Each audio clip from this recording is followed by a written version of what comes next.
구수한 우리말로 풀어보는 시사 한마당 백금열의 뉴스 모타모타 출발하겠습니다. 어서 오세요. 선생님. 안녕하십니까. 네, 저희가 이제 3월부터 함께 했는데요. 네. 지금 벌써 12월 이제 2주도 안 남았죠. 기분이 어떠세요? 이게 저 세월이 여류하다 이런 표현을 쓰거든요. 여류하다. 세월이 여류. 초난 호걸이 다 늙었다 뭐 이런 표현 하는데 진짜 화살같이 지나가는구나. 그리고 올해 나는 과연 뭘 했나 반성하게 됩니다. 선생님은 저희에게 많은 지식과 또 많은 소식을 전해주시면서 정말 역할을 톡톡히 해주셨죠. 한참 모자라죠. 아닙니다. 자, 첫 번째 소식부터 들어볼게요. 네, 조은석 특별검사팀이 이끄는 내란 특검팀이 180일 동안 수사를 하고 어제 수사 결과를 발표했습니다. 총 27명을 기소했는데요.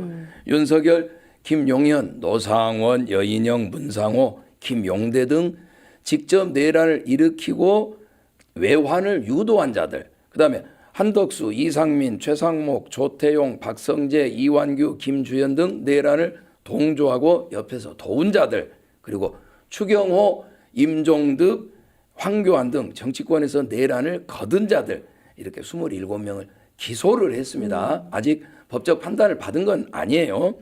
그리고 중요한 것이 내란을 즉흥적으로 일으킨 것 아니냐 이렇게 생각했는데 또 김건희 수사를 막기 위해서 술김에 취중에 그렇게 한 거 아니냐 했는데 그것이 아니고 집권하자마자서부터 내란을 일으키려고 마음을 먹었고 적어도 2023년 10월부터 내란을 모의했다라는 걸 밝혀냈습니다. 네. 그리고 내란의 목적은 반대 세력을 제거하고 자기들 권력을 독점하고 유지하기 위한 수단이었다 이렇게 발표를 했습니다.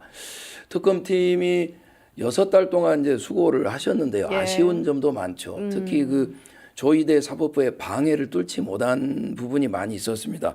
지금도 내란 주요 종사자였던 한덕수, 이상민, 최상목, 박성재, 추경호, 황교안 이런 사람들이 지금 활보하고 있어요. 예. 이 사법부가 이 사람들 구속영장을 계속 기각했지 않습니까? 이것은 수사를 방해하려는 의도가 아니고서야 이렇게 할 리가 있나라는 여론입니다. 그러니까 그날 12월 3일 밤 내란의 밤에 비밀 회의를 열었던 조희대 대법원장과 그 부하 판사들을 지금 저 공수처에 그 수사 의뢰돼 있잖아요. 예. 고발돼 있는데 이 사람들 엄하게 좀 수사를 해야겠습니다. 그리고 이제 이 특검법은 특검을 180일 동안만 운용한다라고 돼 있었잖아요. 그러니까 이 태산처럼 많은 범죄를 다 수사할 수 없었겠죠. 네. 그래서 제2의 특검을 발족시켜서 무제한으로 이 범죄를 수사해야 된다 하는 여론입니다. 그리고요, 이 수사도 중요하지만 네. 신속 정확한 재판 그리고 한 명도 빠뜨리지 않는 그런 재판이 중요하겠죠. 네. 그 지구 반대편 브라질 가면 이제 보우소나루라는 전 대통령이 있는데 이자가 대통령 선거에서 지니까 또 이 우리나라처럼 부정선거론을 퍼뜨립니다. 네. 그리고 극히 우매한 사람들, 두 글자로 이제 극우죠. 예. 이 사람들을 사주해서 폭동을 일으키게 합니다. 우리나라랑 비슷해요. 그러니까 보우소나루가 트럼프 윤석열하고 비슷한데 이제 안 닮은 거는 윤석열처럼 날마다 술에 빠져 살지는 않았습니다. 근데 이 보우소나루가 쿠데타를 모의했거든요. 근데 잡혀가지고 쿠데타 모의만으로 27년형을 선고받았습니다.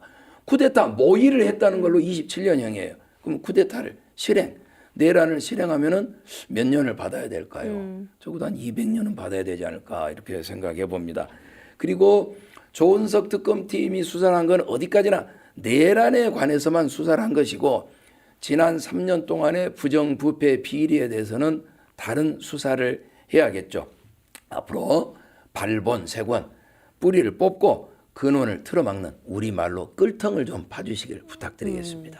다시는 일어나면 안 되는 일이기 때문에 네. 엄중한 재판이 필요할 것 같습니다. 다음 소식 한번 들어볼까요? 네, 광주광역시 이정선 교육감에게 이제 구속영장이 청구됐는데요. 그제 11일에 이제 기각이 됐죠. 아니, 교육감이 무슨 일을 저질렀나 하고 놀라실 분들 많을 텐데요. 네. 이정선 교육감이 지난 2022년 6월에 당선이 됐습니다. 그래가지고 교육감 당선된 지 채 2달도 지나지 않은 22년 8월에 자신의 고등학교 동창을 감사관으로 채용을 합니다. 뭐 감사관이 뭐냐? 교육청 안에서 공직 비리, 또 위법한 행정행위 등을 조사하고 감찰하는 3급 고위직 공무원입니다. 그러니까 교육청의 투명성, 청렴성을 유지하는 굉장히 중요한 역할을 해요. 그러니까 소금, 방부제 역할을 하는 거죠.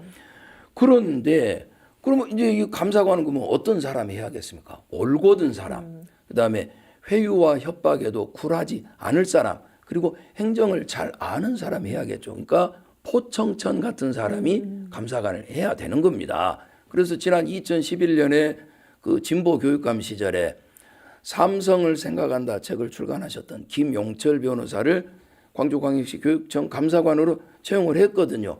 그리고 뭐 포청천 역할을 잘 하셨다고 이렇게 들었습니다. 네. 그런데 이정선 교육감의 고등학교 친구는 그런 능력이 있다는 게 알려지지도 않았고 검증되지도 않았고 그리고 채용 때요 면접 점수가 3등이었습니다. 근데 이 3등인 사람의 점수를 고쳐가지고 2등으로 만들고 인사위원회가 1등하고 2등을 이제 같이 추천하게 돼 있거든요. 그런데 교육감이 굳이 1등을 내버리고 자신의 고등학교 동창인 2등을 감사관으로 채용을 한 겁니다.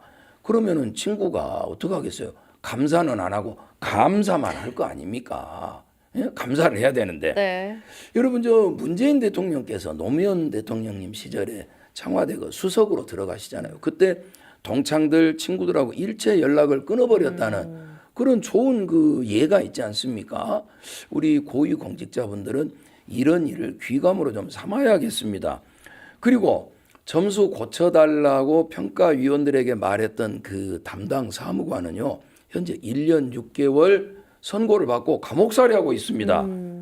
그런데 최종 결재한 교육감은 잘못은 부하한테 다 떠넘겨 불고 나는 몰랐다. 나는 상관없다 이러고 있어요. 리더라면 공은 부하에게 넘기고 잘못은 자기에게 돌려야 되지 않을까요? 그래서 내년 6월 지방선거 지금 나오려고 하시는 분들 많으신데 능력도 중요하고 도덕성도 중요합니다. 그런데 이 유혹을 뿌리칠 수 있는 그런 용기가 있는 사람만 좀 나왔으면 좋겠습니다. 맞아요. 네. 그 자리에 누가 맞을지 우리 시민분들의 손에 달려 있는 것 같습니다. 마지막 소식은 어떤 건가요? 예, 교수신문이 올해 사자성어로 변동불거가 꼽혔다고 밝혔습니다. 자, 변동불거. 맞아요. 변할 변, 움직일 동, 아니 불, 살 거니까 세상 만사가 변하고 움직여서 한 곳에 머무르지 않는다 그런 뜻입니다. 계속 변한다. 예. 그러니까 세상은 계속 변하니까 변화의 기미를 미리 알고 대처하라 그 말이에요. 그러면 미리 알고 대처를 뭘로 하냐? 뭐 주식으로 하냐? 연금으로 하냐? 아니면 점을 쳐서 미리 알으란 뜻이냐? 그것이 아닙니다. 계속 덕을 닦아라는 얘기예요. 특히 고위직일수록 자신을 닦아라. 덕을 닦고 쌓아라 그 말입니다. 윤 아무개는 덕은 안 쌓고 술병만 쌓더니 화가 미치고 회가 망신하지 않았습니까? 이 주역의 역자가요 바꿀 역자거든요. 그래서 주역의 큰 뜻은요 세상 만사가 계속 바뀐다 그런 뜻입니다. 여야가 바뀌고 공수가 바뀌고 처지가 바뀌지 않습니까? 국제 정세를 봐도 어제 적이 오늘의 동지가 되고 오늘의 동지가 내일의 적이 되잖아요. 그래서 기미를 알고 대처하라는 얘기인데요. 이 변하고 움직이는 것 중에 가장 무서운 것이 뭘까요? 저는 민심이라고 생각합니다. 백성들의 마음은요 하루아침에 변할 수 있습니다. 그래서 이 대통령실에 높은 자리에 계시는 분들 그리고 집권 여당의 의원님들 오로지 민심만을 따라주시길 바랍니다. 사심을 따르면 안 돼요. 그리고 그 유시민 작가께서도 말씀하셨지만 투명한 어항 속에 붕어라 생각하고 행동해 주시기를 부탁드립니다. 그래서 올해를 이제 저 사자성어로 이야기를 해보면요. 1년 동안 우리 국민들은 정말 노심초사했지요. 그러나 지성 감천으로 해서 사필 규정이 되었고 결국은 제조 산화했습니다. 여러분 수고하셨어요. 그리고 요새 대통령님 하시는 거 보니까 실사구시 실제 현장에서 부딪히시잖아요. 그래가지고 신상 필벌을 좀 해주시고요. 잘한 사람은 상 주고 못한 사람은 벌 줘야죠. 그렇죠. 억강부약해서 대동세상 만들어 주시기를 부탁드립니다. 그리고 제가 시청자분들께 올리는 올해 사자성어는 요겁니다. 욕들 봤소. 네. 그리고 우리 시청자분들도 선생님 내년에 대박 나세요 하시면서 꽃길만 걷고 항상 건강하시라면서 덕담도 함께 전해주셨습니다. 내년에 여러분에게 해당되는 사자성어는 복받으소가 되겠습니다. 복받으소 좋습니다. 이렇게 정리해 보겠습니다. 오늘 말씀 고맙습니다.